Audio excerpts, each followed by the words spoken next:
একটা সময় কৃত্রিম বুদ্ধিমত্তা বলতে গুগল, মেটা, ওপেন এআই, অ্যাপল ও মাইক্রোসফটের মতো মার্কিন প্রযুক্তি প্রতিষ্ঠানগুলোকেই এই খাতের প্রধান শক্তি হিসেবে বিবেচনা করা হতো। কিন্তু এখন বদলাতে শুরু করেছে সেই চেনা দৃশ্য। পিন্টারেস্ট ও এয়ারবিএনবির মতো শীর্ষ মার্কিন প্রতিষ্ঠানগুলো এখন নির্ভর করছে চীনা প্রযুক্তির ওপর। সাশ্রয়ী এবং উন্মুক্ত হওয়ায় কৃত্রিম বুদ্ধিমত্তার লড়াইয়ে যুক্তরাষ্ট্রের আধিপত্যকে জোর চ্যালেঞ্জ জানাচ্ছে বেইজিং।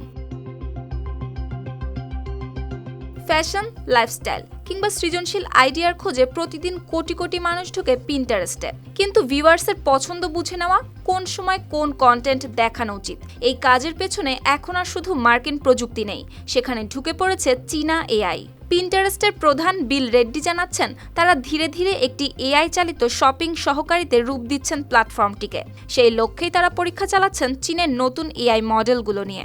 আর 2025 সালের জানুয়ারিতে যখন বাজারে আসে চীনের ডিপসিক R1, সেটাকে তখন অনেকেই দেখেছেন এক ধরনের মোড় ঘোরানো মুহূর্ত হিসেবে। কারণ এই মডেলটি উন্মুক্ত, যে কেউ ডাউনলোড করতে পারে এবং বদলাতে পারে নিজের মতো করে। অন্যদিকে চীনের আলিবাবার কুয়েন, মুনশটের কিমি কিংবা বাইটডান্সের এআই মডেলগুলো বিনামূল্যে ব্যবহারযোগ্য।